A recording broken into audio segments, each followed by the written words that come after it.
Drone పంపులు అని వచ్చినాయి. ఈ డ్రోన్ పంపులు ఏం చేస్తాయి అని అంటే ఎకరాన్ని 5 నుంచి 7 నిమిషాలనే కథం చేసి పడేస్తాయి. తక్కువ మందు తక్కువ నీళ్లతోటి ఎక్కువ పంటకు మందును పిచికారీ చేసేందుకు ఈ డ్రోన్ మిషన్ అనేది చాలా రకాలుగా ఉపయోగపడతాయి. ఈ డ్రోన్ తోటి కొట్టేటువంటి మందు ఎంత నాణ్యతగా ఉంటుందో అంతే నాణ్యమైనటువంటి మిషన్లను కూడా డ్రోన్లను కూడా మన అగ్రిటెక్ వాళ్ళు అందిస్తాను. ఇప్పుడు ఇంకో విషయం ఏంటంటే ప్రతి రైతు గమనించాల్సిన విషయము, సర్కారు సబ్సిడీలు ఇస్తుంది కదా అని చెప్పేసి యూరియా బస్తాలు బత్తాలు తీసుకొచ్చి ఇష్టం ఉన్నట్టు దుబ్బ చల్లినట్టు చల్లేది. దానివల్ల ఇటు భూమి నష్టపోయేది, తర్వాత రైతు కూడా ఆర్థికంగా నష్టపోతూ ఉండేది. అయితే ప్రభుత్వం ఒక గట్టి కఠినమైన నిర్ణయాన్ని తీసుకున్నది. ఏంటి అని అంటే యూరియాను రైతు అధిక మోతాదులో వాడకుండా ఉండాలని చెప్పేసి నానో యూరియా అంటే ఏంటిది, ద్రావణ రూపం లోపట ఈ లీటర్ల డబ్బాలలో ఆ యూరియాని ఇవ్వడం జరుగుతా ఉన్నది. అట్లనే 20 గాని ఇంకా సూపర్ గాని ఇలాంటి అన్ని కూడా ద్రావణ రూపం లోపటనే సర్కార్ ఇప్పుడు ఇవ్వడం జరుగుతా ఉన్నది. మరి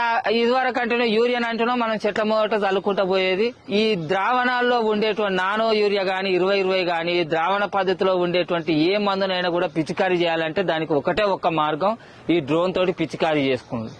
కాబట్టి రాబోయే కాలం అంతా కూడా వ్యవసాయం అభివృద్ధి చెందుతున్నటువంటి కాలం లోపల డ్రోన్లు అనేటువంటివి చాలా ముఖ్యమైనటువంటి పాత్ర పోషిస్తాయి. కాబట్టి ఇప్పుడే అవకాశం ఉన్నటువంటి ప్రతి నిరుద్యోగులు గాని రైతులు గాని తొందరగా డ్రోన్లు తీసుకొని మీరు మీ వ్యవసాయ పద్ధతులను అభివృద్ధి పరుచుకుంటారని చెప్పేసి కోరుకుంటున్నారు.